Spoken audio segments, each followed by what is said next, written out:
জমজম কূপের অলৌকিক ঘটনা।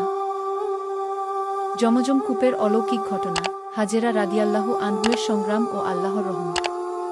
প্রেক্ষাপট: খ্রিস্টপূর্ব 2000 সালের দিকে নবী ইব্রাহিম আলাইহিস সালাম আল্লাহর নির্দেশে তার স্ত্রী হাজেরা রাদিয়াল্লাহু আনহু ও শিশুপুত্র ইসমাইল রাদিয়াল্লাহু আনহুকে মরুভূমি মক্কায় রেখে আসেন।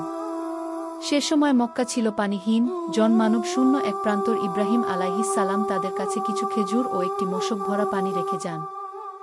ঘটনার বিস্তারিত: ইব্রাহিম আলাইহিস সালামের প্রস্থান। ইব্রাহিম আলাইহিস সালাম যখন ফিরে তাকালেন, হাজেরা রাদিয়াল্লাহু আনহু জিজ্ঞাসা করলেন, আল্লাহ কি আপনাকে এ নির্দেশ দিয়েছেন? তিনি হ্যাঁ সূচক উত্তর দিলে হাজেরা রাদিয়াল্লাহু আনহু বললেন, তাহলে আল্লাহ আমাদের রক্ষা করবেন।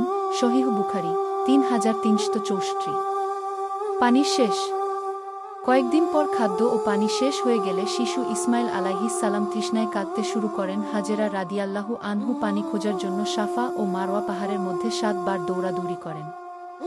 অলৌকিক পানির উৎস। 7ম বার দৌড়ানোর পর তিনি ফিরে এসে দেখেন ইসমাইল আলাইহিস সালামের পায়ের গোড়ালি অথবা ফেরেশতা জিবরাইলের ডানার আঘাত থেকে পানির ঝরনা বের হচ্ছে। তিনি তা থামাতে বললেন, জমজম থামো, তাই এর নাম হয় জমজম। কূপের স্থায়িত্ব। হাজেরা রাদিয়াল্লাহু আনহু পানি জমা করতে মাটি খুঁড়ে কূপ বানালেন। পরে জুরহুম গোত্রের একটি কাফেলা পাখির উড়ান দেখে সেখানে এসে বসতি স্থাপন করে, যা পরবর্তীতে মক্কা নগরীর ভিত্তি হয়। কুরআন ও হাদিসের উল্লেখ। সাফা মারওয়ার মর্যাদা। নিশ্চয়ই সাফা ও মারওয়া আল্লাহর নিদর্শনসমূহের অন্তর্গত। সূরা বাকারা 158। হাদিস: রাসূলুল্লাহ সাল্লাল্লাহু আলাইহি ওয়াসাল্লাম বলেছেন, হাজেরার এ দৌড়াদৌড়ির কারণে মুসলিমরা সাফা মারওয়ায় সাই করে কি। সহিহ বুখারী 3364। শিক্ষা ও তাৎপর্য: আল্লাহর উপর তাওয়াক্কুল। হাজেরা রাদিয়াল্লাহু আনহুয়ের বিশ্বাস ও প্রচেষ্টা আল্লাহর সাহায্য আকর্ষণ করেছিল। ধৈর্য ও সংগ্রাম, ছোট প্রচেষ্টায় মহান ফল বয়ে আনে। জমজমের বরকত।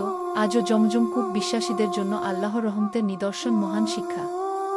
আল্লাহর উপর ভরসা রাখুন, তিনি অসম্ভবকে সম্ভব করেন। হাজেরা রাদিয়াল্লাহু আনহুয়ের মতো ছোট পদক্ষেপ ও ইতিহাস বদলে দিতে পারে।